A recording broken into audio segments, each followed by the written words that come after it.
contar uma história que aconteceu nesse mesmo dia que eu fui na casa do José Mindlin, na biblioteca dele.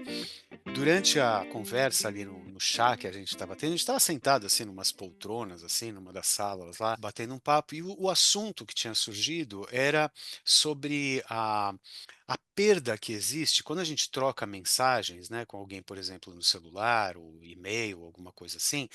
é, Quando você troca de celular, ou sei lá, acontece alguma coisa com o teu computador, em geral, aquelas mensagens que estavam lá, e mesmo que você não perca, é, você não vai ter impressas em alguma coisa e elas se perdem, né? Na vida, elas não estão em nenhum lugar, né? Elas existem, mas não estão em nenhum lugar. Então, a É. gente estava falando um pouco sobre isso, que era comum ter histórias de trocas de missivas, assim, né? Cartas entre autores, ou entre gente que depois se torna famosa no mundo, ou já era naquele momento.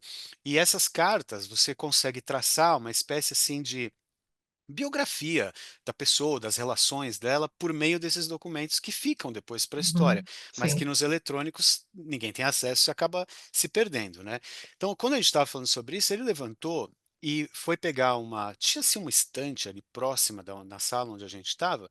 Ele abriu uma gaveta e começou a procurar, assim, eu vi na hora ele tentando achar alguma coisa assim, no meio de uma bagunça de papéis e não sei o que. Aí ele achou uma carta e veio trazer a carta e falou: ó, por exemplo, esta carta aqui, né? Aí ele me mostra a carta. E eu quase caí duro ali na hora que ele me mostrou a carta. Era uma carta do Saramago para ele. Ah, Então, não. José Saramago? assim, José Saramago, Não. inclusive questionando ele, porque tinham feito uma troca de cartas, e ele tinha falado, não sei se eu posso te falar tal coisa, sei lá o que, do Mindlin para o Saramago, e quando o Saramago responde, ele fala para ele, como você ousa questionar se nós somos ou não amigos, se isso aqui é uma amizade ou não, porque ele com o maior respeito, quando deve ter escrito para ele, falando algo E- do gênero, e na resposta o Saramago falava para ele, lógico, eu não lembro as palavras que ele utilizou, mas nesse sentido, nesse tom, né? Assim, claro, somos amigos, e tal. Ele falou, por exemplo, esta carta, se eu não tivesse aqui impressa, ela seria uma coisa perdida, né? Se eu tivesse eletrônica, se tivesse o meu celular, ou sei lá o que, nem sei se ele usava com celular. certeza. Eu fiquei com aquilo, primeiro com a sensação assim, nossa, pelo amor de Deus, guarda essa carta em algum lugar, né? Coloca no museu, não Um sei tesouro aonde. isso, Para é. mim seria uma coisa fantástica, né? Super. E tava lá, jogada ali numa coisa que ele tirou ali na hora, né? E segundo, assim, puxa, que como é importante que a memória esteja documentada em alguma coisa e depois ela possa ser contada. Eu jamais contaria essa história se ela não tivesse impressa em alguma coisa, né? Se não existisse Sim. aquilo em algum lugar. E aquilo sempre me deixou pensando quanto é frágil hoje em dia, quando a gente troca mensagens umas pessoas com as outras, assim, às vezes de voz ou alguma coisa assim, se ela não está em nenhum outro lugar e não fica Uhum. registrada, ela Sim. deixa de existir.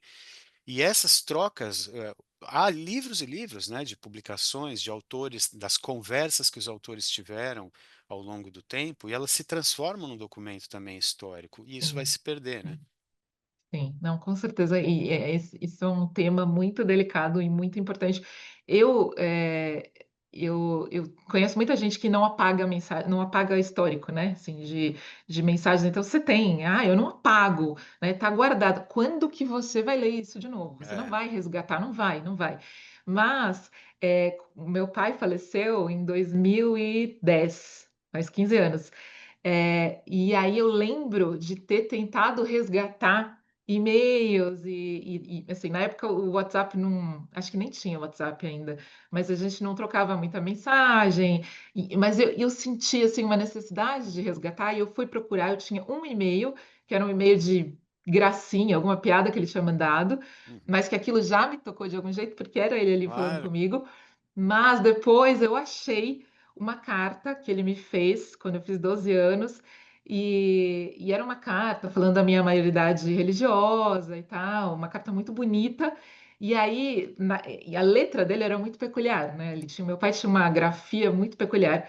E aí eu peguei ali, eu peguei uma palavra daquela carta e peguei para tatuar. Eu tatuei no meu braço aqui, na letra do Ah, meu pai, a palavra amor, aqui acho que não dá para ver, sim, mas sim, eu dá. tatuei na letra do meu pai. Então, assim, a grafia, a caligrafia dele ali, ter É, achado aquela carta foi algo maravilhoso. a memória, né, disso vai ficar para sempre. Se a gente não tivesse isso, estava perdido, né? Exatamente. Eu sou muito fã de livro impresso, assim, né? Eu gosto do papel, eu sinto necessidade de ler em papel. Eu sou uma pessoa ansiosa, então eu quero saber quanto falta para acabar. Eu sou muito apegada quando eu gosto muito do livro, eu não quero que ele acabe nunca, então eu fico assim adiando o término, enfim. Então o livro no papel, para mim, tocar o livro, pegar o livro, folhear o livro é muito importante. Mas enfim, aí começou aquela onda lá atrás do digital e tal. E aí falei, bom, vou comprar um Kindle, que era. Eu falei, vou testar, vamos ver como é que eu me sinto, se eu me adapto e tal, né? Interessante, mais fácil de carregar. Enfim, que você tem uma biblioteca ali na tua mão. Eu vou comprar. Comprei, comecei a ler meio devagar, não era o que eu gostava, mas tudo bem, fui lendo, li uma coisa, li outra. Aí eu comecei a ler aquela trilogia Millennium, do Stieg Larsson. E aí eu li os dois primeiros livros da trilogia, e aí li no livro mesmo impresso, e aí falei, bom, o último, sei lá por que motivo, eu falei, vou ler no Kindle. Baixei lá no Kindle o último livro e tal. Beleza, comecei a ler. Comecei a ler, estava meio fora de contexto, sei lá, não estava entendendo direito o porquê das coisas acontecendo assim, daquele jeito, primeiro capítulo. Enfim, li, cheguei ao final do primeiro capítulo ainda muito perdida, e eu percebi que o livro acabou. O livro acabou. Eu li o último capítulo primeiro, Ah, porque o Kindle tem esse inferno de contagem de página surreal, eu não sei. você Eu não pulou. sei agora. Eu pulei sem querer, Uhum. né? Quando eu cliquei para abrir, para começar a ler o livro, eu não sei por que raios ele foi para o último capítulo. Então foi uma experiência terrível. E depois disso, eu nunca mais Ficou com o peguei no meu trauma do, Kindle. do eletrônico. Não, nunca mais li, nunca mais. E assim, agora eu alugo muito livro em biblioteca. E aí eu falei, não preciso do Kindle, tá tudo bem, voltar pro meu físico, pro meu impresso maravilhoso, tá tudo bem, não leio mais digital. Você Essa gosta coisa, de...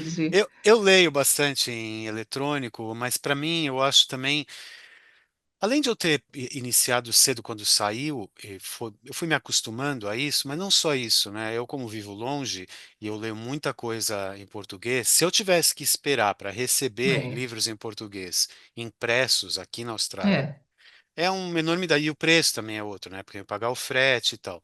sim. Então, se eu estou com vontade de ler, eu aperto um botão e começo a ler, né? Então, vários dos livros que eu leio estão aí.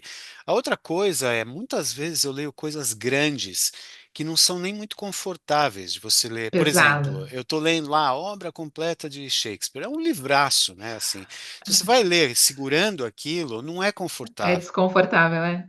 Você viaja, tal, você, com o Kindle, você leva um monte de livros levando uma coisa só que é leve, né? E Uhum. essa coisa de não ter luz por trás, assim, facilita. Só ficando mais velho também, essas coisas ajudam um pouco, né? Ou aumenta a letra, sei lá, a fonte, esse tipo de coisa. Eu leio bastante, eu misturo um pouco. Às vezes eu leio impresso, às vezes eu leio digital, mas para mim, não. Uma coisa eu acho ruim, que eu confesso, é assim, meus livros são todos anotados, assim, eu escrevo Hum, coisas e desenho dentro da parte de gente que odeia isso, eu não ligo, porque é para mim mesmo, né, não tem problema nenhum. E se eu emprestar para alguém, essa pessoa que não se incomode, né, com isso. sim. No Kindle, eu sei que existe, eu anoto, grifo páginas, ponho anotações, não sei o quê, mas a chance de você revisitar aquilo é praticamente nula. É, Mas é. quando eu faço isso pegando um livro na mão, muitas vezes eu faço isso. Ah, me lembrei de uma coisa que estava lá naquele livro. Eu vou Uhum. até lá, pego, dou uma folhada no livro e eu acho. Ou É. quando eu quero revisitar, sei lá, por exemplo, eu gosto muito de livros de poemas. E eu sei que eu anotei poemas de tal e tal livro. Eu vou até lá, abro e fico procurando. Mesmo que eu não Sim. esteja procurando uma coisa específica, né? E eu não faço isso no Kindle. Porque não é a mesma coisa, não é a mesma Não. experiência, né? Então, serve para coisas diferentes. Não me adaptei. Quem sabe mais pra frente eu dei uma nova chance, mas hoje eu tô 100% no papel.